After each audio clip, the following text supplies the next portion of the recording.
Praise the Lord. Hi, everyone. Welcome, welcome. It's good to have you here. Oh, you guys want to multiply your money. I love it. Yay. My name is Tolu. I do pastor the Builders Church. So for those maybe that don't usually come to church here, welcome. It's good to have you come and learn about investment with us. Amen. All right, let's pray, and I'm just going to get into a quick intro, and then we'll just go right into it. Father God, we thank you. Thank you for this time together. Thank you for the grace to be able to steward our money correctly for your glory. And Lord, we just thank you for the guests that you've brought here today, Rennie, to come teach us, to come enlighten us, and just help us in whatever step of the journey that we are in. Lord, we ask for grace.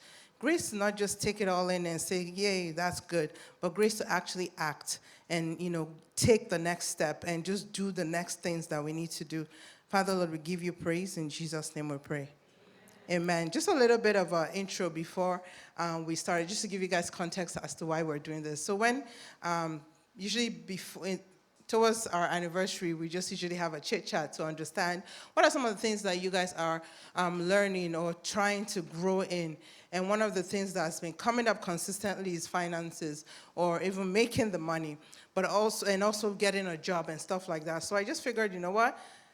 People want to figure out how to manage their money well, especially in this system like in Canada, right? So you don't fall into the common traps. But also, those of you that are looking for jobs, I find it really important for you to have an assignment for your money before you start making the money. Because if you don't, you're just going to live la vida loca with it. Case in point, in university, I wish I had a person like Rennie because I would get grants, like 2,000 here, 3,000 here. But you know what we do? Every Saturday, we're at the mall. Just like living it up. And then finding out about investments, finding out about, the different vehicles to save money in. And I'm just like, oh, I wish I knew all these things because I would have just graduated and had like a good amount. But thankfully, I learned it, but I think I didn't buy my first house until like 32. I say first because I'm going to buy more, amen. So, I've followed Rennie for a while. I don't even know how I stumbled into her page. And one thing I love about Rennie is she makes things simple, just like very, very simple. So I really want you guys to open up your hearts and just be ready to learn. But beyond just learning, I want you to be intentional about what's the one action I'm going to take away today. And talk about it with your friends. Like money is a great way in which we can actually strengthen our relationship with one another, to strengthen bonds. And also, like, what's to say that a few years from now, you guys can come together to buy a, commercial complex and rent it out, amen? Open up your minds, guys. Dream. We can do this, amen? So there's going to be a quick video to introduce Rennie so you guys, have an idea who she is. And please make sure to follow her on Instagram if you're not already. XO Rennie, amen? Amen. So I'm going to cue audiovisual up to bring up the video. Am I forgetting something? I feel like I'm forgetting something. Yes. So there should be a Slido link, a Slido QR code up here, which they're going to put up very soon.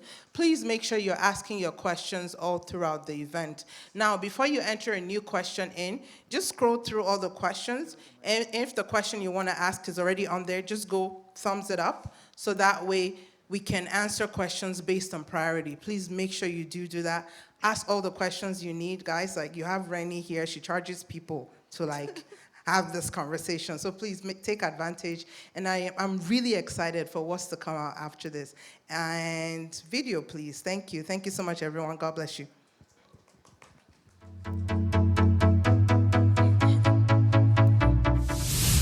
Rennie is a content creator, marketing consultant, and finance enthusiast based in Toronto, Canada.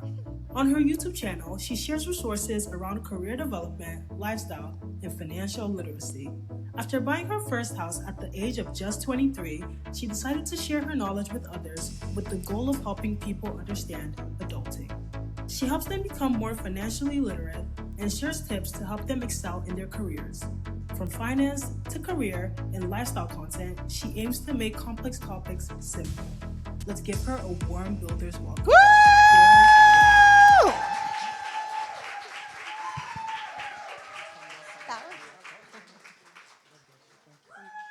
Hi, everyone.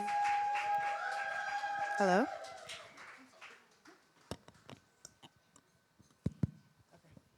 Hello? Okay, awesome. Thank you, everyone, for having me. Hi. How we doing?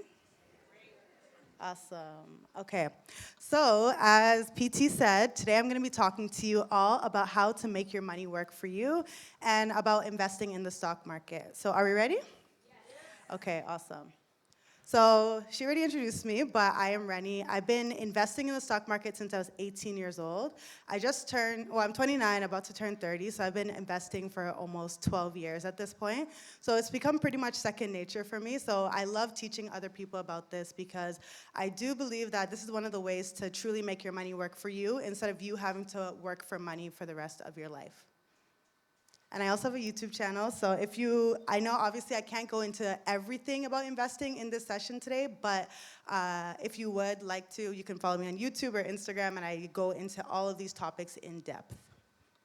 Okay, so this is what we're going to cover today. We're going to talk about what is investing, the benefits of investing, what the stock market is, where can you invest, how do you invest in the stock market, and also what do you actually invest in. So I want to get into the practical, like who, what, when, where, why, so that by the end of the session, you'll be able to buy your first ETF. Does that sound good to everyone? Okay. And of course, there will be lots of questions, so feel free to scan the QR code, and then we will ask them at the end. Okay, so this is what we call the cash flow quadrant. Has anyone seen the cash flow quadrant before? Anyone heard of Rich Dad, Poor Dad? Okay. It's a book by Robert Kiyosaki. He teaches people all about money, and I will say he's a little problematic sometimes. He has some interesting takes. However, this is one thing that I think he did pretty well, and this is called the cash flow quadrant. So this basically shows how money moves throughout this world. So he says that there are people who are employees. These are people who have a job, meaning that you clock in, you maybe work your 8-hour shift, and you get paid for that. So it's an exchange of your time for money. Then there are people who are self-employed. These are people like me, I would say, where I have my own business, but if I didn't work for the next 3 months, I would not be getting paid, right? So at this point, I own a job. So I'm still trading my time for money. Then we have people who are business owners, and business owners are those who have a system. So think about Walmart. The Walton family that owns Walmart, they don't actually have to work every day. They could be on vacation for 2 years, and the business would keep running even if they weren't there. So that's called a business owner, and they have a system that is working for them. And lastly, we have an investor. So an investor is somebody who makes their money work for them. So I would say that currently I am, again, the self-employed person, but I'm also an investor. So I don't just make money, my money also makes me money as well. So let me know, who are you? Who would say that they are an employee right now? Yeah, I would say probably everybody, right? Who's a business owner right now? Okay, okay. Who's self-employed? Remember, there's a difference. Okay. I saw some people who said they're business owners that are self-employed. So who's a business owner? Yeah, most people are not. Okay. And then who's self-employed? Okay. And then who's an investor? Okay, a good number of us. The goal of today's session is to get all of you thinking about becoming an investor. You don't just have to make money, you can also make your money work for you. So let me tell you a little bit about my investing journey. This is me when I graduated from university in 2018. I went to York University. And 2014 is when I started my investing journey, as I mentioned. So I had just turned 18, and my dad sat me down and said, Rennie, it's time for you to buy your first stocks. So literally on my birthday, we sat down and I bought shares of TD Bank, one of the banks here in Canada, and that was my first experience with buying stocks. Then, in 2015, I got a part-time job. So I was working at Payless Shoe Source. Anyone know Payless? You've heard of Payless? Yeah, it's shut down now. They went bankrupt. But at the time, I was working there, making, I think it was $11 per hour at the time, minimum wage at the time. And I would work like 20, 30 hours a week, and then I would put half of my paycheck into the stock market. So my paycheck was about $500 every 2 weeks. It wasn't a lot, but it was something. So I put $250 every 2 weeks into stocks. And at that time, I discovered a stock called Shopify. Anybody heard of Shopify? Yeah. So if you don't know Shopify, it's an e-commerce platform where basically a business owner can say, I want to start a store on this platform, and it gives you access to to customers. So I was investing in a company called Shopify and a few other companies. Those stocks went from $200-ish at the time all the way up to $1,200 each. So by the time I was 23 years old, I had about $60,000 that was in my investing account. And my dad sat me down again. He asked me, oh, how are your stocks doing? I told him they were doing really well. I have about 60K. And he said, okay, now it's time for you to buy your first house. And I was like, no, I do not want to buy my first house. I'm seeing all this money in my account. I love stacking my cash in my account. Like, why would I buy a house? And he was like, oh, and I also live with them rent-free, right? So I'm like, why would I go and buy a house and pay a mortgage when I could just live with you guys rent-free? And he was like, no, you can rent the house out to tenants. So that's what I did. I bought my first house at the age of 23. I rented out to tenants, and I kept living rent-free with my family. And that was 2020 when I bought that house. And then I rebuilt my investment portfolio since then. I started a business, so I've been able to scale my income significantly. And now in 2026, my investment portfolio is over $400,000. And again, the reason I show this is not to brag. Thank you. The reason I show this is not to brag or to maybe scare you with these big numbers. It's more so to show you what's possible. Because I started with just $100. I started just saving my money. But I realized that you can't save your way to wealth. You have to make your money grow for you, because there's no possible way that I would have been able to save $60,000 on a $11 an hour income, right? It's just not possible. Or it's possible, but it would have taken me a lot longer. However, because of investing, I was able to not just have my money sit there, but also grow and allow it to buy my first house. Okay, so question for you guys. I'll take like 2 or 3 people. What does investing mean to you? So when someone says investing, what does that mean to you? You can put up your hand. They can give you the mic if you want. Okay. We'll take Kim. Can you guys see? I think investing is making something more productive. Okay, nice. Nice definition. Anybody else? Let's take 2 more. At the back. I think investing is pretty much saving your money and then getting an interest on it. That's what I think. Okay, thank you for sharing that. Anybody else? One more definition. What's investing to you? I think they want it on for the camera.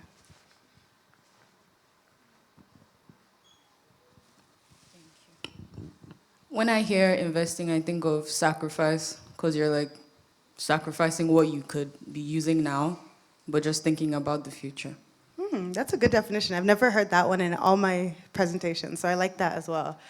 To me, investing is not glamorous. I think people think investing is like exciting and, I'm putting my money somewhere, it's gonna grow 5,000% in a day. That's not what investing is. That's more like gambling.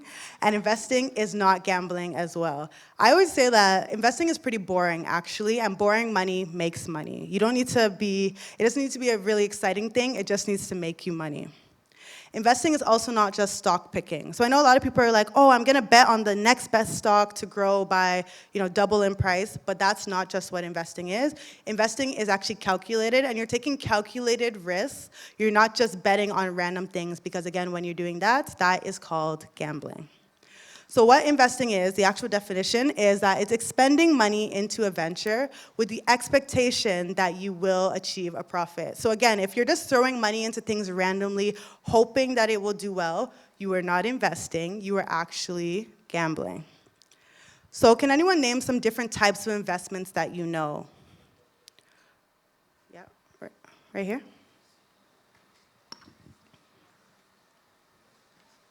Oh, okay. It's okay. So I know ETFs, stocks, mutual funds, I think hedge funds, and I think that's it, yeah. Okay, great, awesome. Anybody else know any more? I know TFSA, VDF, VDY. Okay, so those are examples of investments, yeah. Thank you. Somebody over here?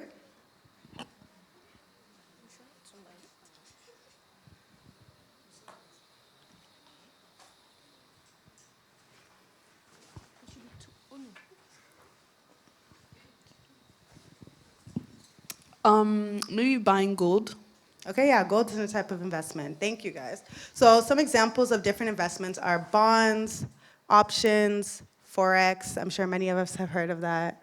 ETFs, cryptocurrency, index funds, real estate, stocks, hedge funds, mutual funds. Those are all different types of investments that we have. I'm gonna tell all of you guys that let's just start off by avoiding these three. If you are a beginner, right? Options, forex, crypto, yes, you can make money. Yes, they are legitimate ways to make money, but they are more advanced strategies. So I always tell people, let's not start off there, let's grow into that eventually. Some investments that I would tell you to focus on for beginners are stocks, index funds, and ETFs. And specifically, if you're like brand new, I would say the ETFs are the place for you to be. So why should we invest? There are a few reasons why we should invest. The first reason is that you can have multiple streams of income. So who here wants to have multiple streams of income? Yeah, exactly. And when I hear multiple streams of income, most times people think like, oh, I have to have 2 or 3 jobs, I have to be hustling, I have to have a side business. But investing is actually a way for you to have multiple streams of income without you having to do a lot of extra work. That's what we call passive income. I'm sure lots of you have heard of that online and you want to achieve that. So there are 2 main ways that you can get passive income from your investments. The first way is capital gains. So what capital gains are is, let's say you buy a stock for $100, and then it grows to $150. That means you just made $50, right? And you didn't do anything in order to get that money. So that's what we call a capital gain. When you sell it, you would get that gain, and that $50 is now in your bank account. The second way that you make money when it comes to investing is through dividend income. So dividend income is when you have, basically you own a stock and then the company pays you some cash every quarter just because you own it. So they're saying thank you to their shareholders and then they pay you some money. So here are some examples of dividends that I have received in my bank account. And they just gave me a cool $43 just because I own their stock, right? So this is the beauty of investing. And some people even live off of their dividends, meaning that they make enough money on a quarterly basis that they're getting $10,000, $20,000, $30,000 in dividends, and they're actually able to live off of this money. So these are the 2 main ways that you're able to make money through the stock market. The second reason why we should invest is so that we can get higher returns than a savings account. So I'm sure all of you have savings accounts here, right? Yeah, okay. Savings accounts, typically right now, they're paying 1%, 2%, maybe 3% interest if you're lucky. While that's amazing, while 3% is great, it is not better than what inflation is doing right now. So your money will actually be losing value every year if you're just keeping your money in savings, right? So if you want your money to grow at a rate that's faster than inflation, you need to invest it instead of just leaving it in your savings account. So let's use an example of Taya and Lara. They have the exact same job, they have the exact same salary, the exact same bills, and the way that they use their money is that they put $500 a month away from their salary. Taya decides that she wants to put it in a savings account, and she decides to put it in a high-interest savings account that's paying 2% every single year. Okay, decent. That's what most people do. Whereas Lara says, okay, I want to take it a step further, and instead I am going to invest this money. So she invests it in some stocks or ETFs, and she's getting a 7% return on her money. So the difference is that after 40 years, Taya has $367,000. That's amazing. Obviously, nobody is going to say that $367,000 is not a great amount to have saved. But Taya, who did the exact same thing as her, Lara, who did the exact same thing as her and made no change except for investing the money, will have $1.3 million instead. So who would you rather be? Would you rather be Taya or would you rather be Lara? Okay. Yeah, I thought so. Investing allows you to prepare for different goals that you have in life, and you can get there faster. So think of things like retirement. I know we're all young here, and we probably don't want to think about retirement yet, but retirement is something you do have to plan for. And the earlier you start, the easier it is to prepare for retirement, right? So I would rather be Lara in this situation because she did the exact same thing as Taya. The only difference is that she invested her money rather than saved her money. So for all of you who love to see your money in savings and just hoard your money there, this is your sign. So what's the main difference between saving and investing? The main difference is the level of risk that you are taking. So if you are just saving your money, again, it's fine. There's a reason to save. You should save for your short-term goals, of course. Like if you want to go on vacation, if you want to buy a car, these are things that you can definitely save for. But it is low risk and, of course, low return. Low risk meaning if you put your money in your bank account, you'll get it back, whenever you want to take it out. There's no real risk of putting your money there, but there's also low reward because they're going to pay you that 1%, 2%, 3% interest rate. Compared to investing, for example, when you invest your money, there's a bit more risk involved in investing because while your investments can go up, they can also go down, especially if you're investing in things like crypto or options or Forex, right? That's even higher risk. And the more risk you take, the more reward is possible, but also the more losses are possible. So I know the reason why a lot of people don't invest is because they're scared to lose all their money. So I will teach you how to invest in a safer way than crypto or Forex or options. Okay, another reason why we should invest, I already mentioned this, is just to protect your money from inflation. As we know, something we bought for $5 today, next year could be $6 for the exact same thing, or even less of it, right? So it's important that we're allowing our money to grow at a faster rate than just the savings rate. And lastly, it's to build long-term wealth. I know a lot of us talk about generational wealth. We want our kids to have money, et cetera, et cetera. This is how you do it. You can pass on savings to your children, of course, but if you have a long life, you will probably need those savings for you, and you will not be able to pass them on to someone else. So it's ideal that you invest for yourself and for your future generations if that is something that is important to you. I also love this chart that I saw online that just shows the power of starting early. So I know a lot of you are young, under 30 years old. If we look here, they all started with $200 per month that they're investing. But we can see that Jack started at 25 years old, Jill started at 35 years old, and Joey started at 45 years old. They're all investing the same amount, but by 65, Jack has $96,000, whereas Jill has $72,000 and Joey has $48,000. So there's a lot of power in starting early. So even if you feel like, okay, I don't have like a crazy amount of money to start, even if you start with less, you will need less money to invest the same as someone who starts years later than you do. Also, before we get into the actual investing, I would like to emphasize to everyone that it's important that you have a few things in place before you start investing because we want you to protect yourself. So one thing that I think you should all start is regular budgeting and tracking your finances. So who here would say they budget and track their finances on a regular basis? Okay, a few of us. It's very important that you at least know what is coming into your account every month and what is going out of your account every month. And the majority of people do not do this, I will say. So it's important that you learn how to do this, just so that you can actually make plans for the future. You can't improve your spending or saving or investing if you don't know where you currently are. So it's important to just start saving and regularly budgeting. Then the second thing before you buy your investments is that I want you to have an emergency fund. So who here knows what an emergency fund is? Okay, good. An emergency fund is, for those that don't know, is when you have cash that's sitting aside for you just in case an emergency pops up. So, for example, I once had an emergency. I was driving on the 401. There were nails on the 401, and 2 of my tires got popped. And apparently, when you pop 2 tires, they have to replace all of the tires. So it was like over $1,000, and thank God I had cash sitting aside for that, right?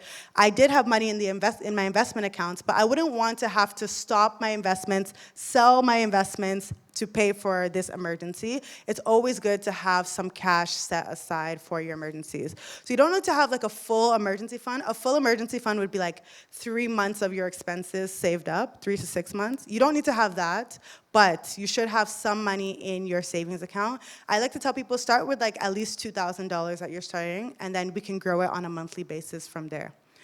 So start working on that emergency fund so that you can have money set aside and you will not have to tap into your investments if an emergency does pop up. Also, sinking funds. I am someone who loves to travel. I've been to 46 countries at this point, and something I like to save for every month is travel. So I have a travel fund. I have a car maintenance fund. When I was getting married, I had a wedding fund. All these different funds that I saved up for, just because, again, you don't want to have to tap into your investments in order to pay for anything in the short term. Investments are to be held for the long term. Everything else is in cash for the short term. Okay, so let's talk about common investing fears. For those of you who have not invested yet, why? Can anyone tell me? Why have you not invested in the stock market yet? What are you scared of? What's the reason? Anyone? Don't be shy. Who hasn't invested in the stock market yet? Okay. Why have you? Oh, is your hand up? Okay. So why haven't you invested? We have 2 people, one here and one there. I would say the way the market is very volatile now, and even experience from like friends around me, seems like they're losing more than just even savings. So that's my reason. Okay, thank you for sharing. Same reason, really. It looks volatile. The volatility? Yeah. Okay, fair enough. Anybody else? Why haven't you invested yet? For me, I would say it's because I don't really have much knowledge about it. Yeah, that's like the main reason for me. Okay, that's fair. I think that's very fair. If you don't have knowledge about something, it feels risky to put your money there, right? Yeah, go ahead. Hi. I think before I started investing, it just felt really complicated. Like, it felt like there were so many different steps, there were so many different things, and I'm like, I'd rather not. Fair enough. That's fair. It does feel complicated, but it's actually pretty simple. You started now, right? So you know it's not as complicated as it sounds. Anybody else want to share why they were scared to invest or are scared to invest? We have one over here.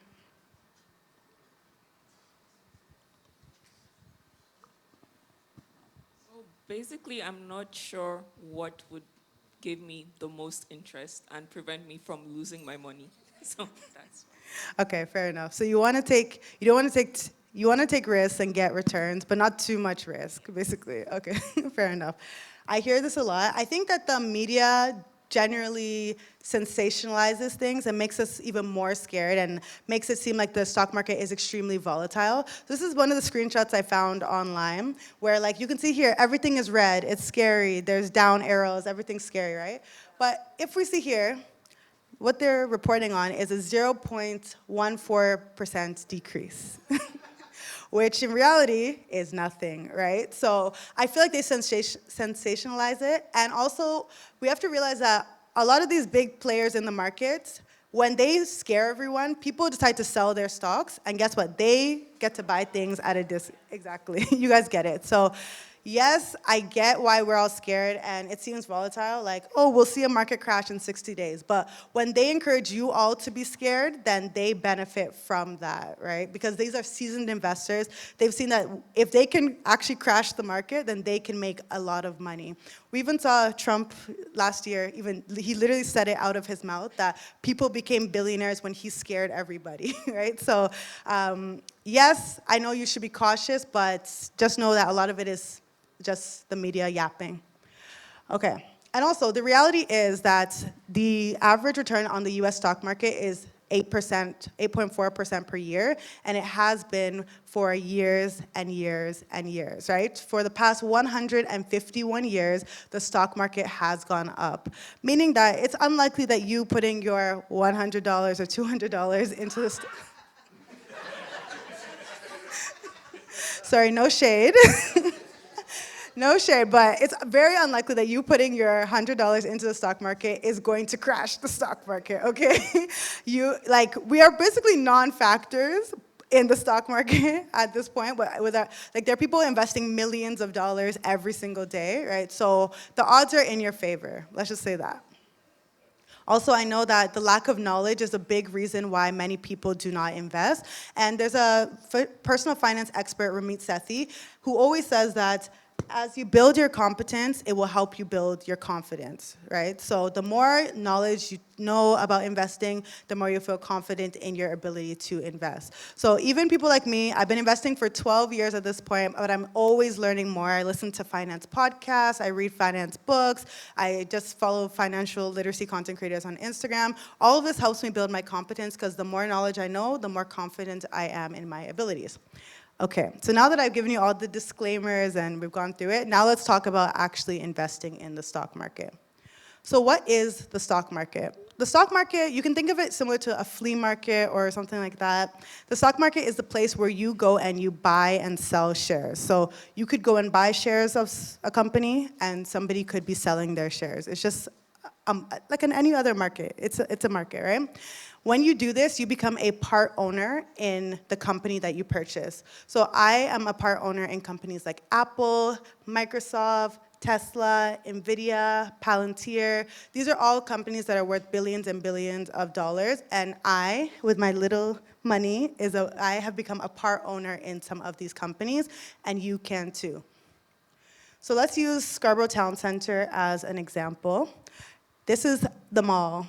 Okay, and there is an entrance to that mall. You can't get into any of the stores in Scarborough Town Center unless the mall is open, right? So that would be like your brokerage account. The brokerage is what gives you access to the stores, to the stock market. Similarly, the entrance to this mall, you can't get into Scarborough Town Center unless the mall is actually open, okay? So at a brokerage, an example of that would be like Wealthsimple, like TD, direct investing, like Questrade. These all give you access to the stock market. You can't get access to them unless you have access to the mall, okay? Then there are different sections of the mall. So think of it like the food court is one section, all the restaurants related to food are there. We have the sports section, we have the grocery section, and then we also have, like, let's say, luxury section. So these are all different accounts that are inside of the mall. And this is where you have to these are where you can find the stores. So in this, we could find McDonald's and Chick-fil-A and a bunch of other places. In the sports section, we could find Sports Check. So when you buy your stocks, they have to be inside a specific section. So some examples of that would be the TFSA, the RRSP, the FHSA. Those are all different accounts, and they're similar to the part of the mall. So I know some people have TFSA accounts, right? You have your TFSA, but there's no stocks inside of it. You have to buy your stocks inside of one of these accounts in order to buy your stocks. And lastly, there are different stores. So as I said, in one section, there could be grocery and, did someone say? In one section, there could be like Apple, Microsoft, Costco, Aritzia. These are stores that you can all purchase, okay? So they're what we call publicly traded companies. So does anybody know some big companies that you could become a part owner? Anybody know some examples? Tolu, go ahead. Netflix, yes. Amazon, exactly. Anyone else? Tesla, yes. Think of your favorite companies. Anybody else? Walmart, yes. Those are examples. So you can become a part owner in any of those companies, but remember, first, you need a brokerage account. Second, you need to open one of those accounts like TFSA, RSP, FHSA. And then third, you can buy these companies inside of those accounts. So now, where do I invest? First, again, you need to have your brokerage account. Here are some examples of different brokerage accounts. Who uses Wealthsimple here? Yeah, I would say Wealthsimple is the most popular one, especially for young people. Who uses Questrade? Okay, two people, nice. TD Direct Investing, one person. BMO Investor Line? Nope. One, okay, and CIBC Investor's Edge. Okay, so there are lots of different options. These are not all of the different options that you have, but basically you need to pick one. I think what stops a lot of people is an analysis paralysis of like, which brokerage do I pick? And they go back and forth and they just never end up opening one. Just pick one. It doesn't really matter. Wealth Simple and Questrade are known to be the lowest fee, and TD is also, they just reduced their fees to $0 for ETFs as well. So honestly, it doesn't matter. Just pick one of them and open the account. And again, don't just open the account, but also invest through the account. Next up, you are going to open a registered account. So in Canada, we have what we call registered accounts, and then we also have non-registered accounts. Registered accounts are accounts that they're trying to give us tax benefits. So as you know, in Canada, all income is taxed. If you make $1, it is meant to be reported on your taxes, and you are meant to pay taxes on it, right? So almost all the income that you make in Canada is taxed. So they decided, okay, let's give our citizens and PR and everyone, residents, a break, and instead we will give them registered accounts where they can get some tax benefits. Then there are also non-registered accounts. So when I meet with people, I notice a lot of them have non-registered accounts, like on Wealth Simple. That's not where you really want to be investing because all the money is taxed in your non-registered accounts. So if you're just starting, first focus on your registered accounts, then you go on to your non-registered accounts. So what are registered accounts? Some examples would be the TFSA, the RRSP, the FHSA, and the RESP. And I think a lot of people have these accounts. Like, do you guys have one at least of these accounts? TFSA, RRSP, FHSA? Yeah, exactly. Most people have these accounts, but what most people do is they just save money in them. They don't actually invest any money through them. So in your registered account, you can either save, which means you're holding cash in that account, or you can invest, which means you're holding stocks, bonds, ETFs, whatever investments that you want outside of crypto, you can hold in these accounts. The only thing that you have to remember when you open these accounts is that you should not go over the limits. So there's a contribution limit for every account. You can't just like put $1 million in and say it's all tax-free, like the government's not gonna allow that. So they give us annual limits that we have to stick to. For example, if you have a TFSA, let's say you just moved to Canada this year, you would have $7,000 of contribution room in your TFSA that you can contribute. So let's say you moved 3 years ago or 4 years ago, $7,000 times however many years, right? So if you want to check your actual limit, you can go on the CRA website, or there are lots of calculators online.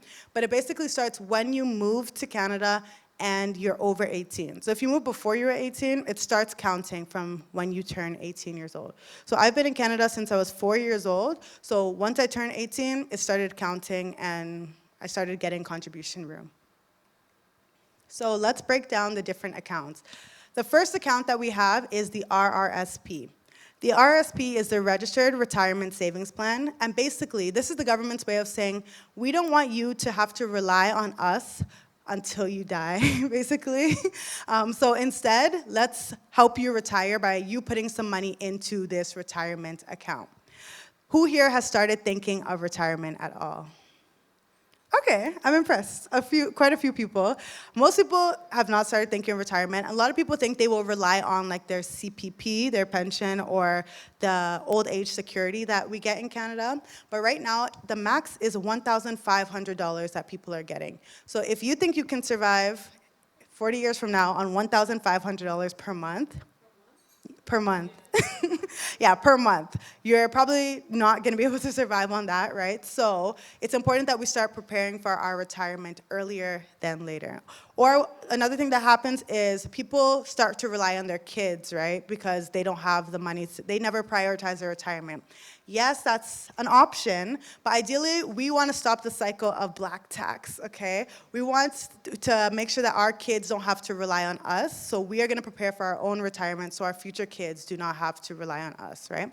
So in this account, the benefit is that when you put money into your RSP, it's tax deductible, meaning let's say you made $60K this year, and let's say you put $5,000 into your RRSP. Instead of being taxed on $60,000, you're only taxed on $55,000, so 60 minus the 5K that you put in. So that's the main benefit of the RSP. It's tax deductible, it lowers your taxable income, and then usually you'll get a nice tax refund because you put some money in there.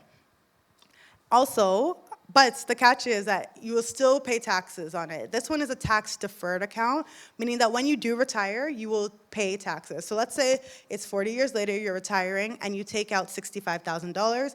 You will get taxed as if you have income of $65,000, right? So it's not free money, but it allows you to defer your taxes to a later date. Your money should be growing, right? So let's say you put 60K in now, it should grow for the next 40 years, and then you take out the money and you pay taxes. And the idea is that you're at a lower tax bracket because you're not making any money, so you're at a lower tax bracket at that time. Also, who has a full-time job or part-time job that the employer matches your RSP? Yeah, okay. So if I were you, I would take advantage of this money. It's just free money that they are giving you, right? So you might as well. And basically, let's say you put 3% of your paycheck, they will put another 3% and give you free money on your deposit. So I always recommend people take advantage of RSP contributions with their workplace.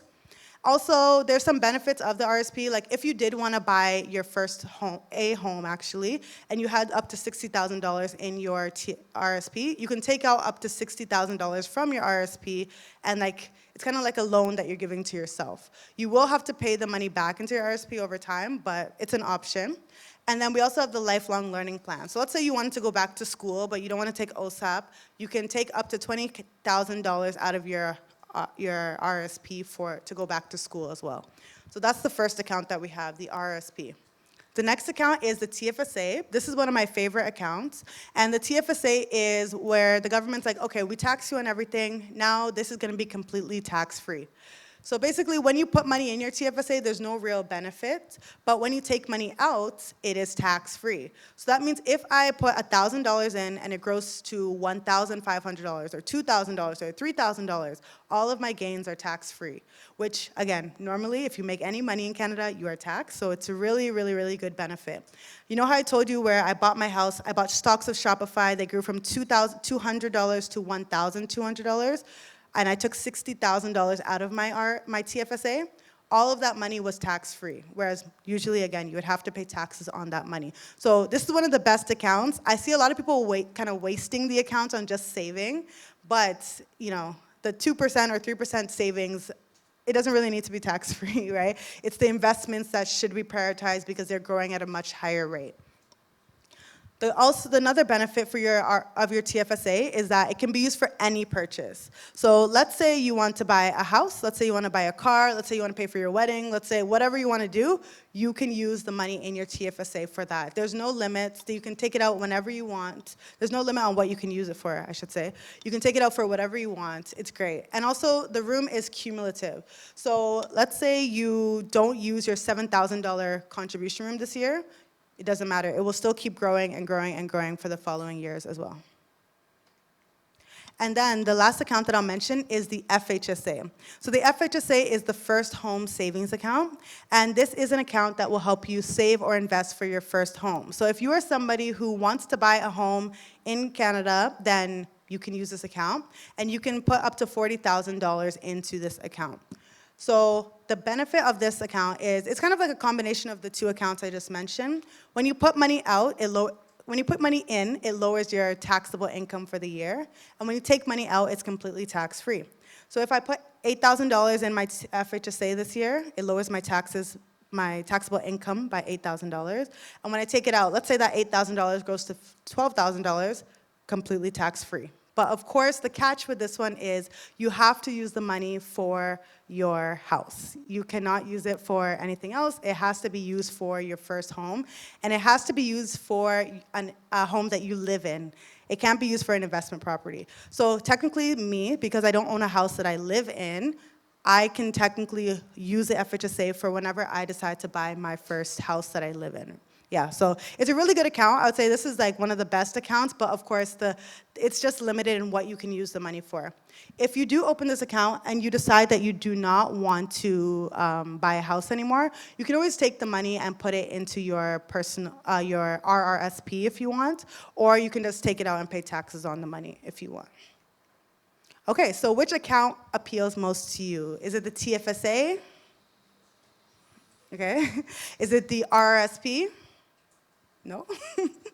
Or is it the FHSA? Yeah, okay, makes sense. So I encourage everyone, when you're first starting off, the TFSA makes the most sense. Again, it's flexible, you can use the money for whatever you want. But once you do know that you want to buy a house, the FHSA is the one that I would prioritize. Also, I find a lot of people go to the bank and they're like, hey, I want to start investing. That's great. There's nothing wrong with using your bank as your broker. However, they charge, typically, they want to do the investing for you. They don't want to let you invest by yourself. So what they'll do is they'll put you into a mutual fund. Has anyone been pushed into a mutual fund at all? Yeah. That's what most people's first experience is with investing. And it's not horrible, but the gains that you get typically are like 1%, 2%, 3%. At that point, you might as well be saving your money, right? So I personally think that if you are going to go to the bank and ask them for to open a TFSA or an FHSA or whatever, just tell them that you want it to be a self-directed FHSA or TFSA, so you are the one in control of what you buy, not them. They also charge pretty high fees when you use them to invest on your behalf. Okay. So now, how do you invest? There are three main ways. The first way is that you can, again, do it with an expert, meaning that you're paying somebody to do it for you. That's the one that I'm not the biggest fan of. Then the other way is done with you. So let's say you want to use a robo-advisor. A robo-advisor is basically an algorithm that is going to invest on your behalf. Wealthsimple and other platforms offer this. So it's kind of collaborative where you tell them how much money you're putting in, you tell them your risk tolerance and a bunch of other things, and they make a plan for you. So that's like done with you. And then the last option is done alone. So that would be self-directed, where you are doing it all by yourself and you are choosing what stocks and ETFs you are purchasing. Personally, again, I am a fan of the DIY method, or the done with you isn't bad either, but of course there's a fee involved in getting someone else to help you with your finances. So let's focus on the DIY method for now. So my suggestion for all of you is to start off with ETFs. An ETF is an exchange-traded fund. So again, it's instead of buying Apple and wondering, will Apple do well? Will Apple not do well? Is it going to crash? I'm stressed, Instead of wondering all of that, instead you can buy a fund that has Apple and Microsoft and Costco and Walmart and all of these different companies inside of the fund. So your risk is spread out across all of these different companies, right? I feel like that sounds a lot better for most people than just putting their eggs in one basket. Yeah. So that is my suggestion for beginners and even more advanced people. What I find is most people start off with individual stocks, they get burned and they lose a lot of money, and then they switch over to ETFs. So if you're a beginner, you can just start off with the ETFs. I will say that for me, I buy ETFs every 2 weeks. Every once in a while, I'll invest in some individual stocks, but like for the most part, I just buy my ETFs and I let them grow, and my portfolio is doing very well. So don't think that you can't make money by just investing in ETFs. So what should you buy? Again, ETFs. There are different types of ETFs. Some of them will say, okay, we are going to give you exposure into the whole Canadian stock market, or we're going to give you exposure to the whole US stock market, or we're going to give you exposure to the whole Nigerian stock market, whatever you want, right? Why are you guys laughing? Yeah, I would avoid that for now. So let's stick to Canada and the US. But yeah, there are different ETFs that will give you access to any region that you want, pretty much. So there's some for the entire world as well. So if you want to invest in every single company in the entire world, you can also do that. Again, I think that's a bit broad, but that's an option if you would like. You can also invest in a whole industry. So let's say you are very focused on tech, or you really like the energy sector in Canada, which is booming right now, or let's say you want to go do oil and gas. Whatever it is, you can buy an ETF that just tracks companies in that sector as well. Or you could say, okay, I want to invest in the best and largest companies that are in a specific country. So you can invest in the top companies in the US, the top companies in Canada, in Europe, whatever you really want. So the options are really endless. There are thousands and thousands and thousands of ETFs available for you to choose from. So if you want to start, this is what I would recommend personally to start your ETF journey. I would say you want to start off with something that's not too niche, more of a broad index, meaning that you are for example, the US stock market.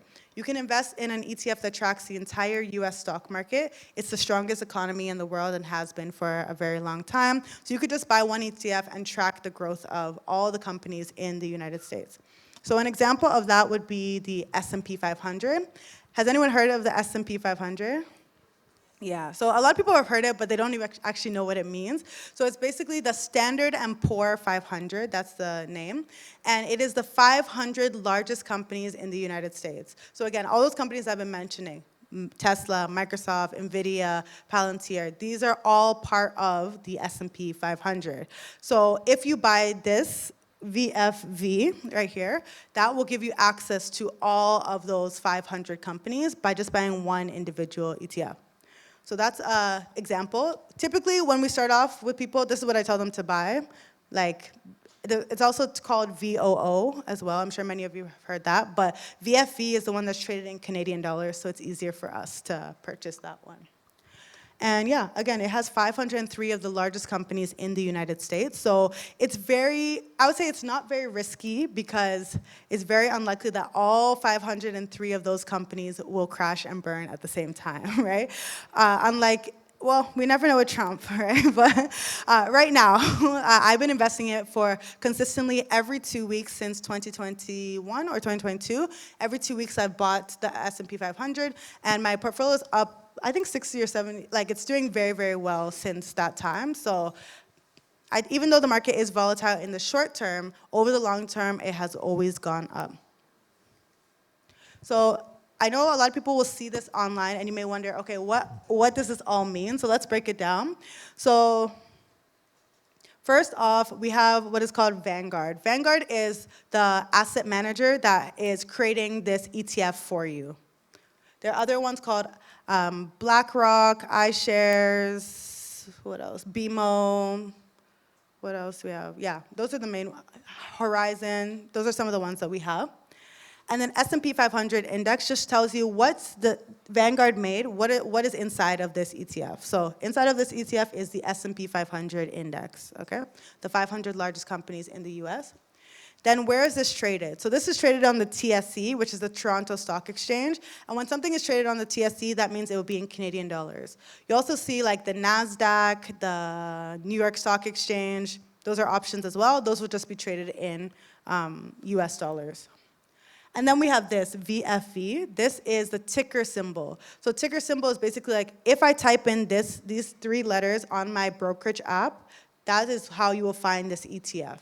So all the companies, like Microsoft has a ticker symbol, Tesla, all the companies that are traded have a ticker symbol, and that's basically how someone would identify them. Then this is what the current price is. So the current price is $161 for all 500 of those companies. So if you wanted to purchase them, again, that's how much it would be. And I think a lot of people see this and they're like, ooh, that's a lot of money. I don't have that right now. I'm going to wait until I save it up. However, with platforms like Wealthsimple or TD, I believe, you can do fractional investing. So you could say, okay, I have $50 a month that I can invest. I'm going to buy $50 worth of this, and it will give you the equivalent of $50. So you don't actually need to have $161 or however much the ETF is worth in order to buy it. Then this shows you the growth over the past year. So this shows that over the past year, this has been up almost 13%. So your savings cannot really grow at a 13% rate at all, right? But if you put money into the S&P 500, it will have, from last year till this year, it would have grown by 13% without you having to do anything at all. And of course, this year has been very volatile. The past year has been very volatile, but over the long run, again, it has gone up. And you can always search here, so you can see from the growth over 1 day versus 5 days versus 1 month, 6 months, the maximum, whatever time period you want to see. So I know a lot of people focus on like the past 1 month or 6 months, but we need to zoom out and look a bit further, okay? And you know, the person who is in power in the US is not helping things at all, but actually it means that we're getting all of these stocks at a discount, right? They could be much higher, but right now he's doing a lot, so things are down a little bit. Some other options that you could consider, and these these are all the ticker symbols again. So this is what you would put in your investing app to just search them up, would be VCN. So if you want to invest in Canada, maybe instead of the US, you would type in VCN, which is the companies that are on the Toronto Stock Exchange. So some of the big companies in Canada, TD, Shopify, Bell, Rogers, all the different Canadian companies. Then if you want to invest in the total US stock market, so not just the top 500, but every company in the US, you can do VTI. If you wanted tech, you could buy, so tech companies in the US, you could buy QQQ or QQC. They're the same thing, but just one's in Canadian dollars. And then if you wanted small cap companies, these mean like companies that are a bit newer, but they have a lot of growth potential, then you could buy VB. So again, there are thousands and thousands and thousands of options of ETFs to buy. All you really need is 3. You need a Canadian ETF, a US ETF, and an international ETF. You don't need to make it any more complicated than that. And you just need to buy them every 2 weeks. That's it. Every 2 weeks, you buy more and more and more. Or whenever you get paid. Maybe you get paid monthly, maybe you get paid twice a month, whichever it is. Align your buying schedule to when you also get paid. And also, remember to go the distance. When it comes to investing in a company or in an ETF, it helps you to have a long-term view. I see a lot of people who will buy something and then 2 days later, it's down 2% and they're stressed and they're like asking me, Rennie, what did you make me put my money in? And I'm like, you can't judge things on a day-to-day basis. We actually have to zoom out and look at things over the long run, right? Especially if you're investing for something like retirement. What does it concern you what is happening right now, right? What should concern you is over the next 10 years, how is this stock growing for me? So here's an example. If we look at the S&P 500, again, right now, a little shaky. So it's down negative 2.3% over the past month. But if we look over the past 5 years, it's up almost 70%.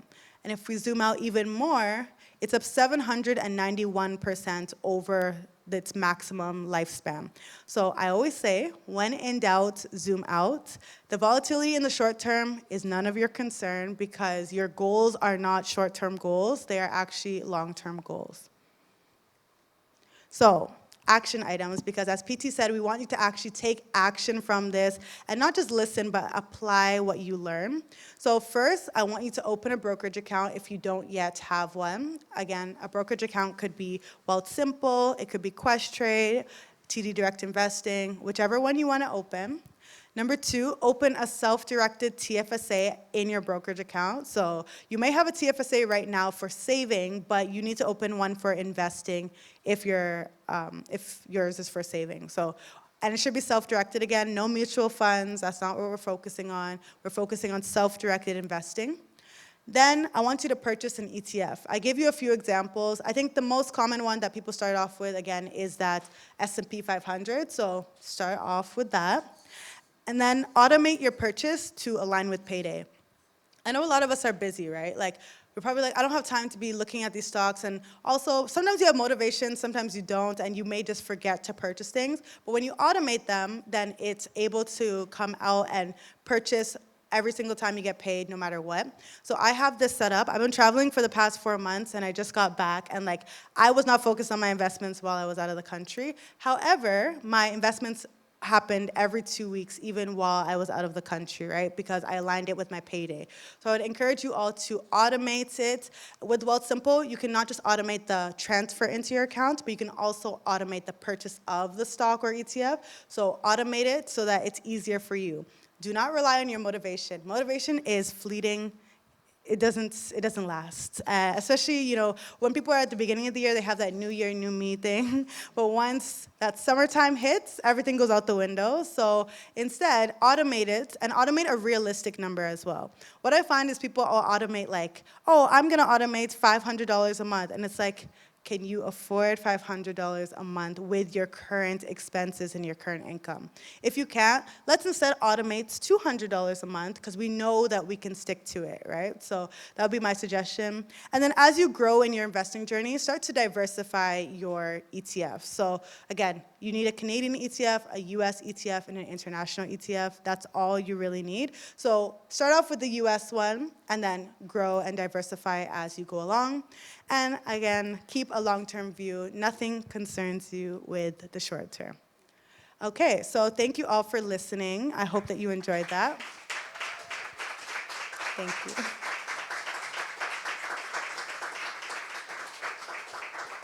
Thank you. I do have a collective, so I know this is a lot of information, but I have a collective where I teach people how to invest on a monthly basis. So we would go from very basic knowledge, kind of what I taught you now, to much more advanced knowledge. So we'll talk about how to evaluate each ETF, how to evaluate stocks, how to do options. Like we'll go from very beginner to more advanced. So if you would like to learn, you can definitely join the collective. And we also have different topics as well about budgeting if you need help with that, taxes, all those different topics. I am also available on social media, so you can connect with me on any of my social media platforms so that you can connect with me because I post on a regular basis there. And then if you maybe don't want to pay for the collective, that is perfectly fine. I also have a free Investing 101 playlist on my YouTube channel, so you can just watch that and start to learn a little bit more about investing there. I have detailed videos on my YouTube channel as well.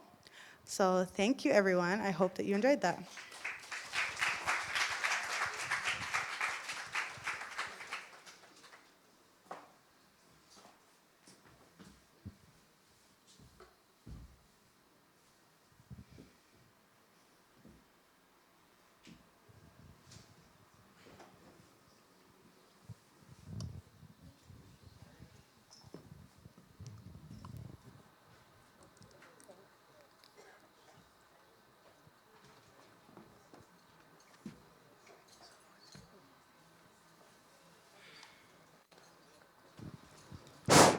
Okay. Can we give Rennie another round of applause, please? Hi, everybody. My name is Andre. I'll be taking us through the Q&A session. How many of us were edified today before we start? I see a lot of questions online. I'm hoping that we can get the same energy in the room. I will be filtering through the most popular questions, but don't worry if I don't get to your question. I'll try and group some similar topics together. Why don't we get started? Okay, the most asked question is, what passive income streams would you advise for students to venture in? I think that online they've glorified passive income streams and made it seem like there's a lot of ways to make money without doing anything. And it's not true at all.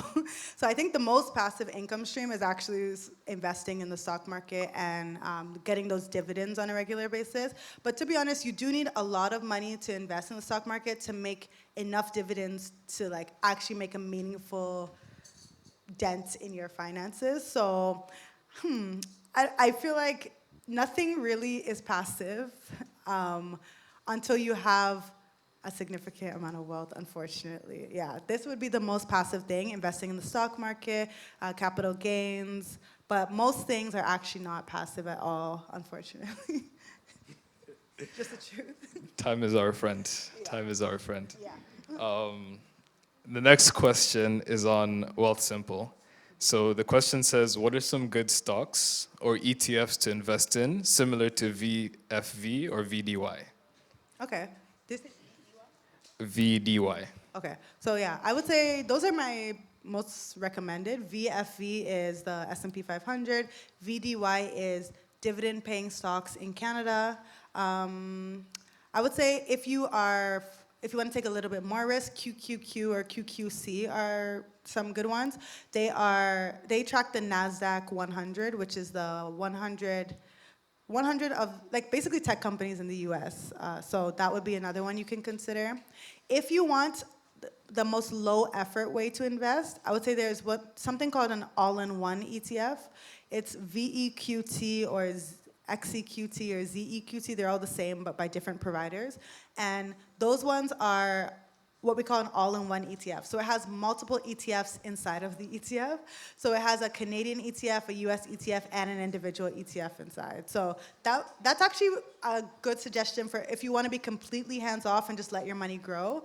VEQT, ZEQT, or XEQT. Again, they're all the same. They just have different providers that sell them. But yeah, I think those are some good options. And I think this is just reminding me of the quote you mentioned about competence, building confidence, just to spit these out as you're going. Why don't we turn to a question in the audience before we go back online, if we have any questions in the room. As you mentioned, there's different providers for those. Is it important to choose one provider over another, or they just basically do the same thing? Good question. So I would say the main difference between providers is what's inside of the fund is typically the same. Like if you're buying an S&P 500 fund from BMO or Vanguard or any of these providers, they're all going to have the 503 largest companies in the US. But what's different is the weighting of the companies. So let's say Vanguard has, oh gosh, this is confusing. I'm trying to simplify, okay. Let's say Vanguard has a 10%, like their top 10 companies make up 50% of the fund, whereas another one would only be 30%. So to be honest, that's the main difference between them. How I like to evaluate them is one, I look at the fee. So ETFs do have a small fee, and typically you want to keep it's called an MER, management expense ratio. Typically you want to keep that under 0.2%. So just look, like if you want, you can look at which one is the lowest fee. That could be one of the options. Or you can also look at the growth of their ETF over time. Like how is it performing compared to the actual S&P 500? So these can all be found on what we call the fact sheets or on the website of the ETF. Yeah, this is like I would say more advanced topic. So I typically would teach this like a whole session on how to evaluate your ETFs. But essentially, like they're pretty much all the same thing. The main difference is the fee, that maybe their performance compared to the benchmark, which is the S&P 500, and the weightings of the holdings that they have inside. Do we have another question? I see a hand back there, and we'll go back online afterwards. Thank you for your talk today, and I have a question regarding like your experience. So I know you invested. Sorry, I can't hear you. Oh yeah, so I have a question regarding like your experience. So I know you invested, like you first started in the stock market, transitioned to real estate. So I was wondering, like from your experience, like what were some niche investment opportunities that you had no idea that they existed, but you're like, oh, like this could also work too. I don't think I've invested in anything very niche. Like I feel like all of my investments have been very mainstream. So that's it. Like I've invested in the stock market and I invest in real estate as a landlord right now. But for myself, I don't really, and I have some crypto as well, which I guess is a little bit more niche. But the majority of my investments are like, I don't like stress. I like boring money. I don't want to be stressed trying to figure out different things. So yeah, I don't really invest in anything really niche. I would say there's one investment that I've looked into recently, which would be buying businesses. So boring businesses as well, like a laundromat or something along those lines. So that's more niche, but still pretty, like, I guess they're all pretty mainstream that I've invested in personally. Again, I will say time is our friend. I know a lot of us want to grow our portfolios to the point where you consider real estate and crypto as well, and I pray that everybody gets to that point. We have two questions here, similar questions that are on tracking what the market, the general consensus thinks of the most popular ETFs or the most high yield opportunities. Somebody here has mentioned an app like Blossom or any other ways you can gauge the general sentiment of what people are investing in. Good question. So there are a few ways. You could look at, so what I have is I have Google Alerts on my phone, which basically I can put the name of the companies that I'm interested in, and then every time there's news about it, it will send me an alert in my email address. That can be a little overwhelming for some people, so maybe that's not the best option for you. There's also the Motley Fool. So it's fool.com. I know it's a weird name, but FOOL.com. And on that website, you get an overview of what's going on in the market, and also how the analysts think these companies will perform. So they tell you like, oh, I think Shopify, you should sell it or buy it or hold it, whatever it is. So those are some. Blossom is another app that someone mentioned, but Blossom is basically to see like other, like finance creators' portfolios. It's not, you're not really getting much news unless they've updated the app lately, but you're basically learning how, like, you can see my portfolio, for example, and see what I've bought, what I've sold, and everything like that. But yeah, I would say the Motley Fool is like my go-to place to find, the Motley Fool is my go-to place to find information about stocks. And I guess another question is, you did mention in your presentation that ideally you want to focus on budgeting and then some sinking funds and then investing. There's a question here on if somebody wants to pursue both of those two goals at the same time, or maybe even debt repayment, for example.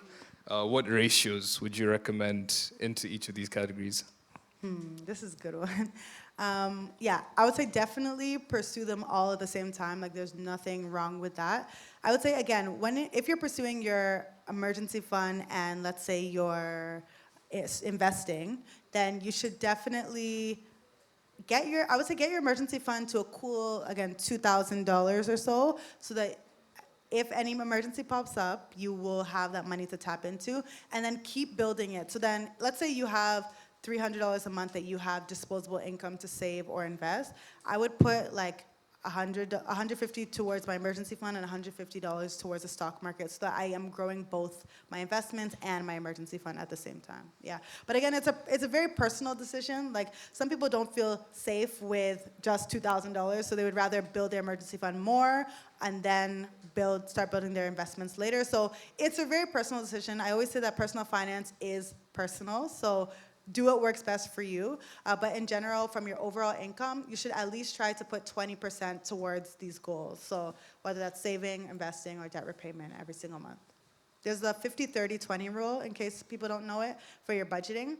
So 50% of your income should be used for your needs, 30% should be used for your wants, and then 20% should be used for a future you, like saving, investing, stuff like that. Do we have any questions in the audience? Before I pick a burning question, we have a hand up there. So you spoke about real estate, and I was wondering, because of how volatile the stock market is becoming, I'm seeing a lot of my friends start to invest in REITs, and that's like real estate investment trust. And I was wondering, what do you think about it? I know that a lot of people are saying, okay, don't buy trusts, especially in Ontario, because the real estate market is becoming very volatile. So people are branching out to provinces like Manitoba, Saskatchewan. I was just wondering, like, what do you think about it? Yeah, I personally invest in REITs as well, so I think it's fine to invest in REITs.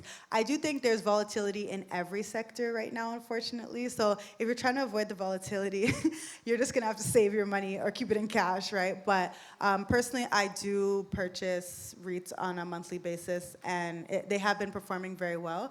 I think REITs are most beneficial if you're looking for cash flow. Like, for those that don't know, REITs are basically a real estate investment trust. And it's, companies like, let's say, Smart Centers, they own different plazas across the city or across the country, right? All their real estate is held in this trust, and they legally have to pay out dividends to their shareholders every single quarter, right? So I think it's 90% of their income has to be paid out as a dividend to their shareholder every quarter. So that's one way that if you wanted your money to, the REIT isn't gonna grow a crazy amount, but it will pay you out cash on a regular basis. So yeah, just to answer your question, I think it's good, but it just depends on what you're prioritizing. If you're prioritizing cash flow, yeah, REITs make a lot of sense. But if you're prioritizing growth, I think the stock market probably makes more sense. I'm big on, like, you don't have to just pick one. You can spread your income across multiple things. So that's why, you can have real estate, you can have REITs, and then you can also have stocks, yeah. And then also when it comes, I think a lot of people think the real estate market the stock market is very volatile, but the real estate market in Ontario specifically is extremely volatile. And people who bought 2 years ago are struggling to sell their house today for a profit. So I think we often think of the real estate market as something that's sure, and like, if I buy this house today, 3 years later, I'll be able to sell it for more. But like, that's just not the reality anymore. So just wanted to add that perspective as well. And I think it just stresses the point on defining our investment objectives as we spread our money around. If there's no other question in person, I see a very burning question up here. We're going to switch it up a bit. What are your thoughts on a prenup? Ooh. Okay, so I am pro prenup. I have a podcast episode. So I have a podcast called Don't Go Broke Trying, and I have a whole podcast episode where I interview 2 lawyers about this. So probably they can speak about it even better than me.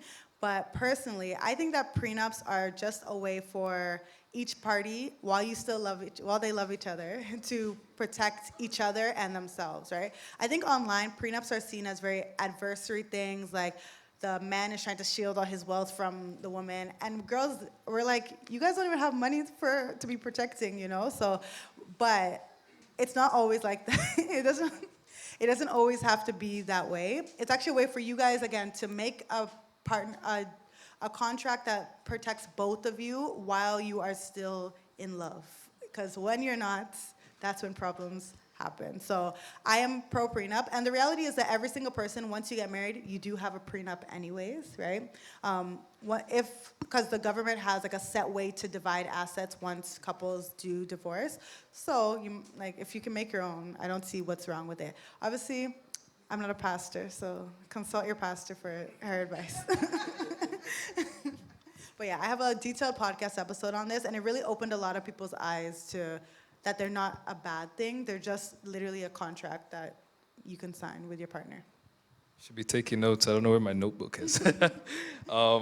Another question, I guess, just on the topic of efficient strategies. Here somebody asks, or they heard that investing will increase their tax burden. And so is it still worth it? What are ways to increase tax efficiency when dealing with investments? Great question. So does investing increase your tax burden? It can, is the answer. It depends on where you are investing, right? So if you are investing in your TFSA, which is a tax-free savings account, it will not increase your tax burden because the money is all tax-free when you invest in that account, right? If you are investing in an RRSP, then it depends.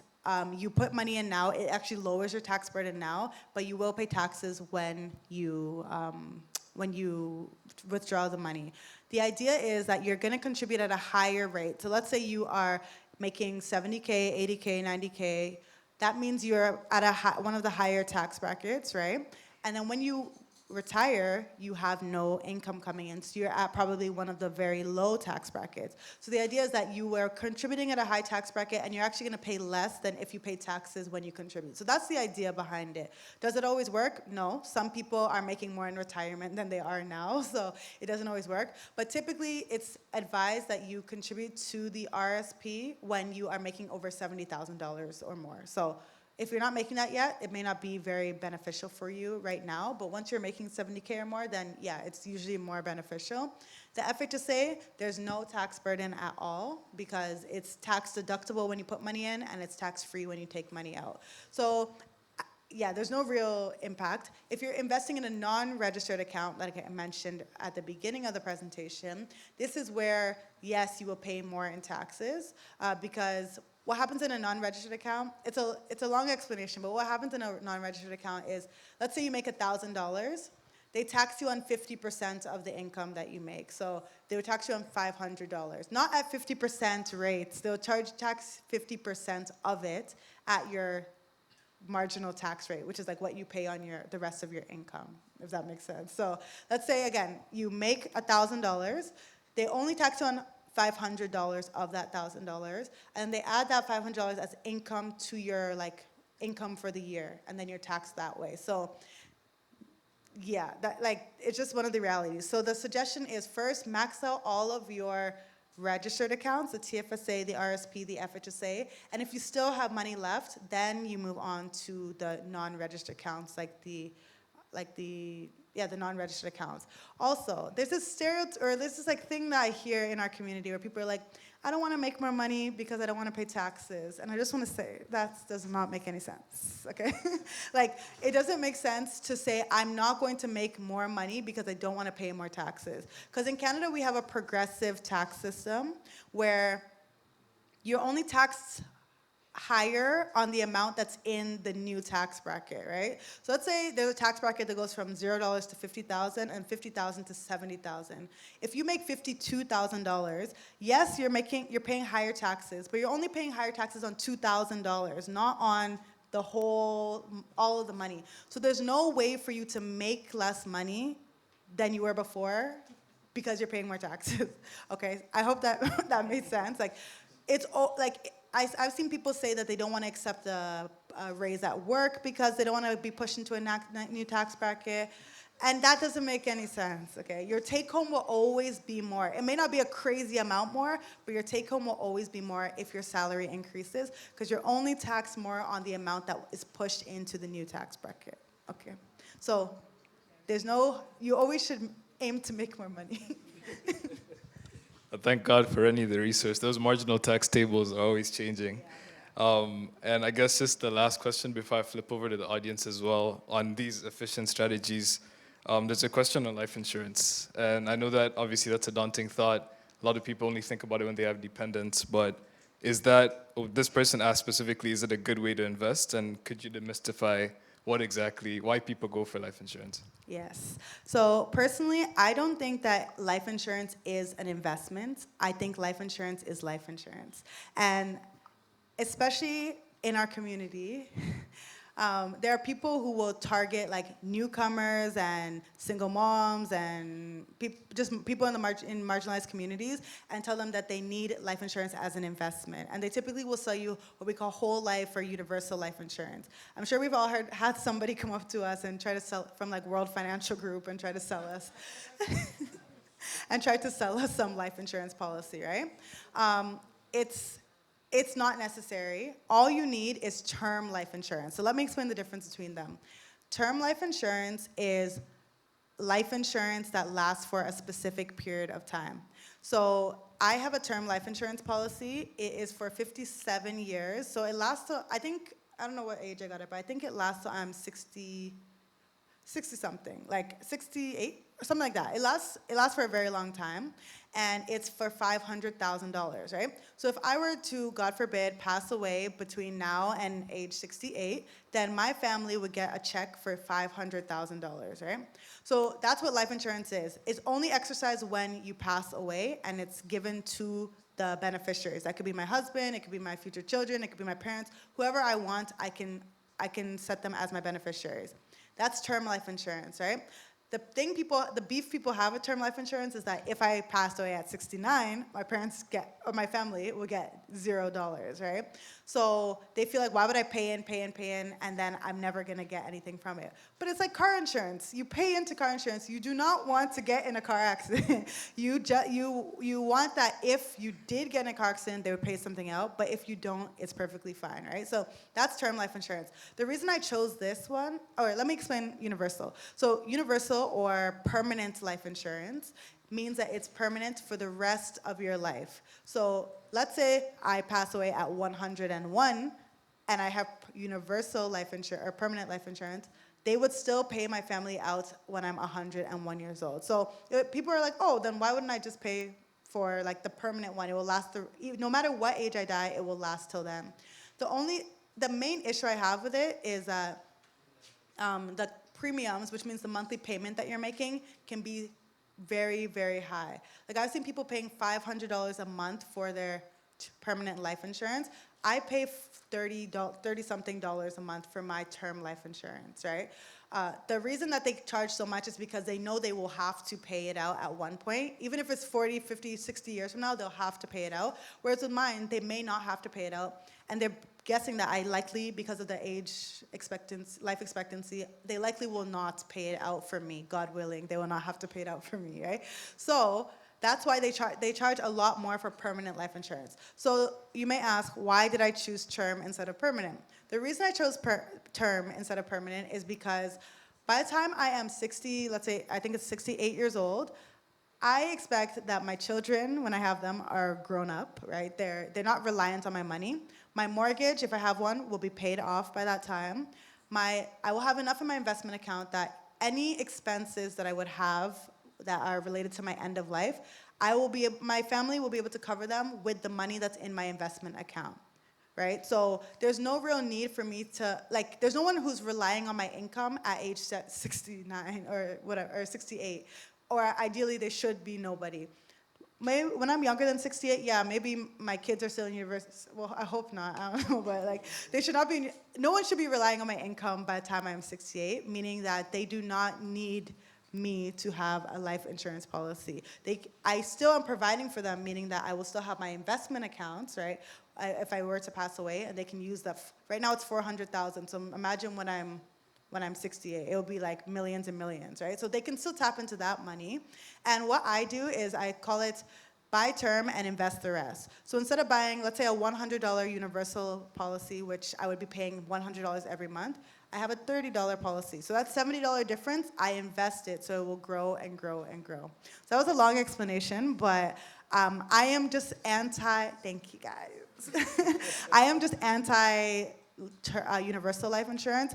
I think people make it seem like it's this thing that can save your family and everything. But the reality is you spending $300, $200 per month on this thing, it's taking from your family right now, oftentimes, depending on your income level. I think if you have maxed out your TFSA, your RSP, your FHSA, all of your accounts, and you need somewhere else to put your money, like some people, this would get long, but like people overload their policies and then use it as an investment. That's like a rich people strategy. And I feel like people who are not yet rich are often using that strategy. So I would say don't let anyone pressure you into getting a universal life insurance. There's nothing wrong with a term life policy.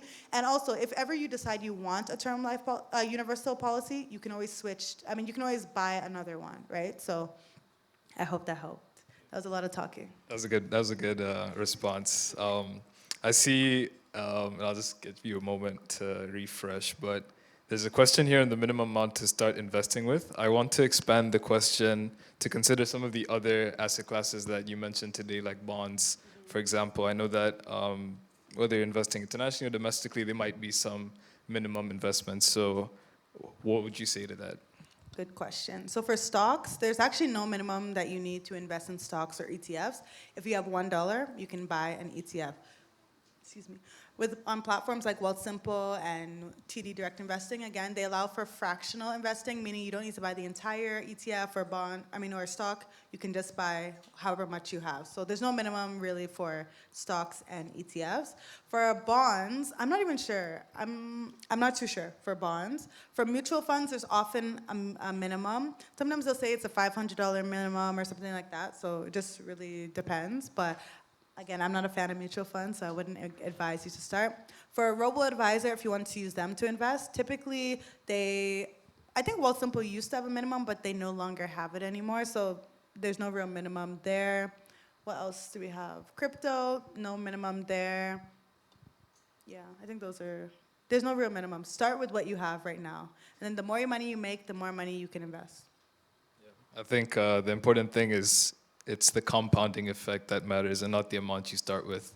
Why don't we turn over to the audience if there's any questions? Yes, I think hand here.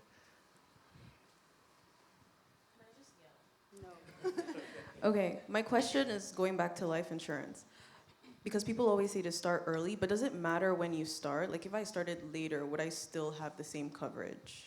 Yeah, good question. So no, starting early is beneficial when it comes to life insurance, and it's because it's cheaper when you're younger. So I got mine, I think it was 27 or 28, and I don't know, something like that, yeah. 27, I think, and it's more expensive than if I was like 20. So maybe if I got it when I was 20, it would be $20 or a month, but now mine's $30 a month. Again, is it a big deal? No, but it's good because it helps you lock in the rates forever. So I will be only paying $30 until I'm 68 or whatever it is, whereas I could have been paying $20 a month until I'm 68. So yeah. Also, I think the reason is the older you get, the more likely you are to have health complications. So they want to charge you a premium for that. Yeah. And also, when it comes to life insurance, it's all about your health now. So if you have a health condition right now, or you don't have a health condition now, but you have one in a year, that could make you uninsurable. Like nobody wants to insure you at that point, right? My friend, one of my closest friends, has ALS in her family. So her mom had it, her uncle had it, and if she were to get and they all got it around the 30 or so age mark when they got it. So it makes sense for her to get life insurance earlier. And even with that, they will ask you sometimes about your family history. So even that could make her uninsurable, right? So it's ideal to get it earlier, but you're still young, you know. Do we have another question in the audience? Hey, Rennie. Thanks a lot for all the information you've shared today. Very, very informative. I have a question about precious metals. So do you think precious metals like gold, silver, something you should invest in regularly like you do with your ETFs, or it's only suitable for crisis periods like the one that the world is in right now? Good question. I think, personally, I don't own any precious metals right now. Actually, I have a gold ETF, but I don't I'm not big on precious metals at all. I think usually it's best in crisis periods and for holding for a very long time. And what he means by crisis periods, right now things are very volatile, but gold is keeping its value, right? Gold has kept its value for it has grown over a very long period. I don't think it's gonna grow a crazy amount. Like, you're not gonna see 300% return or anything in your gold, but it does maintain and keep its value. So I think it's a way to store value, basically, but I don't see it as something that's growing exponentially or anything. Yeah. And personally, again, I don't invest in it on a regular basis at all. So I don't know if I'm the best to advise on it. Yeah. I see another hand. OMG. Yeah, hello. Hi, Rennie. Huge fan here. Like, I've been following you for, like, God knows. Thank Even you. before you were, like, what? Okay, my question. So. Could you bring the mic closer to? Okay, sorry. So let's say I had, like, $1,000 that I wanted to use in September or, like, December. Would it be better to, like, save it, or do I need to, like, put it in an, like, ETF or, like, just, like, invest it rather than, like, saving it and it not growing any interest? But I will need to, like, withdraw it by September. I think because it's short term, I would just save the money. Usually for investments, you want to have like 3+ years of time horizon where you can just leave it there and let it grow. So because yours is only within this year, I would definitely just say I would save it. What you could do is you could put it in a GIC if you wanted to. A GIC is a guaranteed investment certificate. And basically, it's called an investment. It's not really an investment. It's just like a forced savings account. And the money is locked there. So you put $1,000 in, they say, we'll give you 3% or 4% or whatever it is. And if you can leave it for 3 months, 6 months, 9 months, 12 months, 3 years. They have different terms, and the interest rate depends on the term you leave it for. But it's good because it's locked there, so you can't really like accidentally spend it on something this summer or anything. So it's a good way to like store your money. It's like piggy vest in Nigeria where you like lock your money in. It's kind of similar to that, but they don't have they don't have crazy interest rates or anything. It's still pretty low, but I would say that would be what I would suggest. Some people would invest their money. I'm not going to advise you to invest that money in the short term. Beautiful, thank you. No problem. Hi, Rennie. So, Where is the question coming from? hi, Perfect. Rennie. So my question is not really a question. It's more like, so I've been looking for resources to watch on investments, and I've just been pulled in different directions. So you mentioned a YouTube channel. I know what you did for us was like a crash course. Do you have like proper structured videos on your YouTube channels to help beginners like grow and actually learn about all this? Yeah, so I think my YouTube channel is mostly basics, like saving versus investing, how to build your ETF portfolio, et cetera, et cetera. I do have the videos, but they're under a paywall. If you join the collective that I was mentioning before, we have like 8 YouTube videos which go like step by step into how to invest in the stock market. So, but they're like each one is 1 hour. It's like a course. It's like each one is 1 hour long. So if you want to join that, you could. But so for the year, how much is it? I think it's 400 and something for the year. Or what you could do is you could pay for 1 month, which is right now $48 US, and then you could watch all of them in a month and then leave if you wanted to. Yeah, so yeah, it depends on you, but they're all in my group, and we have, I think it's 8 or 9 lessons that are there right now. Or you could join, and if you prefer live lessons, we also reteach each lesson on a monthly basis. The next one is on Saturday, next Saturday. No problem. You gotta spend money to make money. I think we'll go back to online and see if we have enough time for in-person questions. There's a question here on which strategy somebody should pursue in terms of paying off zero interest loans or investing ETFs, and which one would be more advisable. So maybe just speaking more broadly about how to deal with that. Yes. So if your 0% interest loan has a time limit, like for example, if you have a 0% interest credit card that will expire in a year and then they will charge you the full interest, then I would try to pay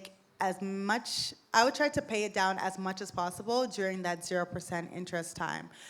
Although, of course, yeah, so I would try to pay as much as possible during that 0% interest time if it's a credit card. Because what happens is people have those 0% interest credit cards, but when you do not pay it on time by the date, they actually backdate all the interest that you missed during that time, and they charge you penalties. So it can be very expensive. People think they're being smart by like transferring their money here, but you're not being smart at all.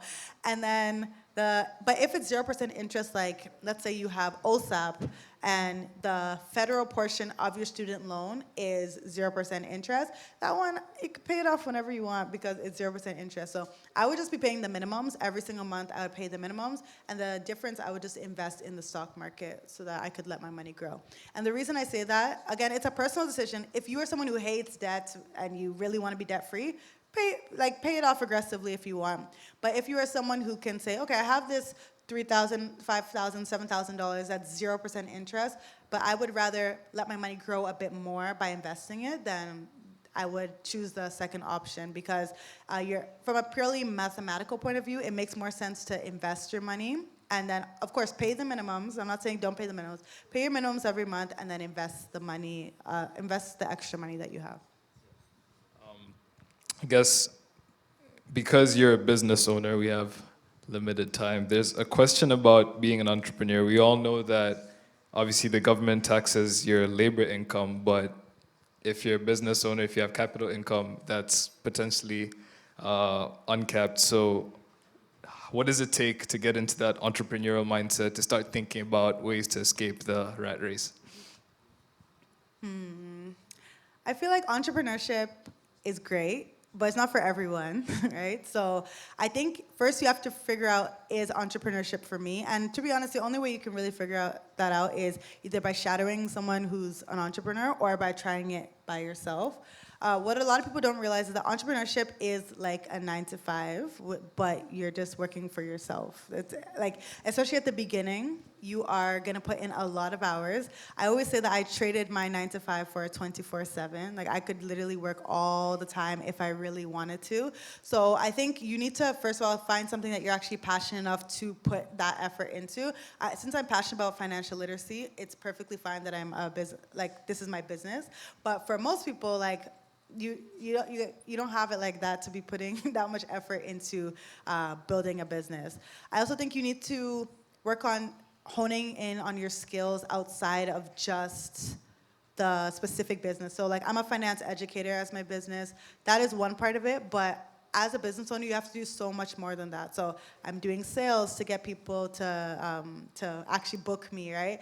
I'm doing marketing online. I'm doing admin work. I'm doing accounting and finance. So do you have what it takes to do not just what you're good at, but also everything else? Because, of course, the more money you get, the more you can start to outsource those things. But at the beginning, you are going to be doing everything by yourself. So I think you need to know, like, are you built for that, basically. But yeah, it's like a trial and error thing. You can try a business, and if it doesn't work, you move on to the next one, or you go back to your 9-to-5, you know? Like, and also I think it's helpful if you start trying to build your business while you are working your 9-to-5 as well. Like I started my business while I was working at the Bank of Montreal, so I was doing both of them at the same time. So I didn't have a lot of pressure on me to make this business blow because I had income that was coming in. I wasn't desperate, basically. Yeah, I think that's a good point. I have a friend actually the other day who was trying to decide between the two options as well. And it's like, if you have a job that's paying you what I call like interest income, basically for your time, then that's something to start with before you decide if you have it like that. We have 30, 40 seconds. We can get one more question from the audience, very quick fire style. Someone who hasn't gotten a chance to speak.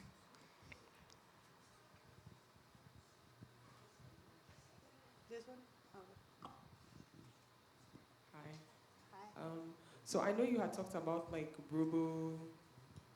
Robo-advisors. Yes. So I do have some that are like Wealth Simple generated. Should I just scrap all of them and then buy only ETFs? You could. It depends on how involved you want to be in your investments. Like if you would rather be hands-off and let the robo-advisor do it, you can let it do it. Of course, there's a fee. So you have to be like, is this fee worth, like basically the fee will lower your gains, right? So if there's a 0.1% fee or 5%, whatever, I don't know what the fee is right now, but whatever the fee is, that's taking away from the money that you could possibly make, right? So you have to ask yourself, is paying this fee worth using the peace of mind that I get from using this robo-advisor? But if you're willing to just dedicate the time to automate your investments and do it yourself, then you don't have to pay that fee to the robo-advisor. So again, it's a personal decision. I started a robo-advisor portfolio in 2021 for my followers so they could see the gains, and it's doing very well. You guys can see it on my YouTube channel, and you can see the gains and the losses and everything. So I've been doing $500 a month since 2021, and it's been doing very well. So like, I wouldn't say a robo-advisor is bad, but of course I could make more money because I wouldn't have to pay the fee to the robo-advisor.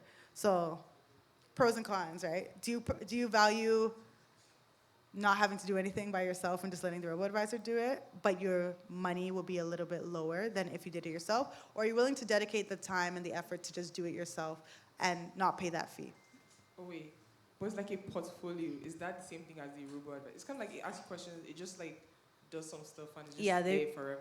They charge you a fee. It's not very like obvious, but if you look at all your transactions, it'll be like $3 taken out, $5 taken out. Yeah, so there's a fee. Okay, thank you. You're welcome.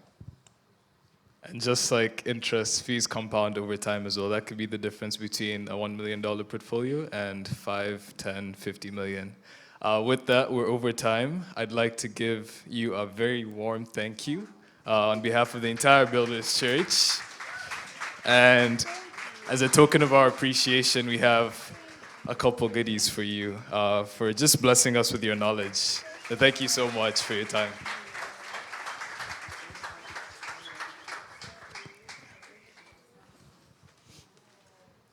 Thank you so much.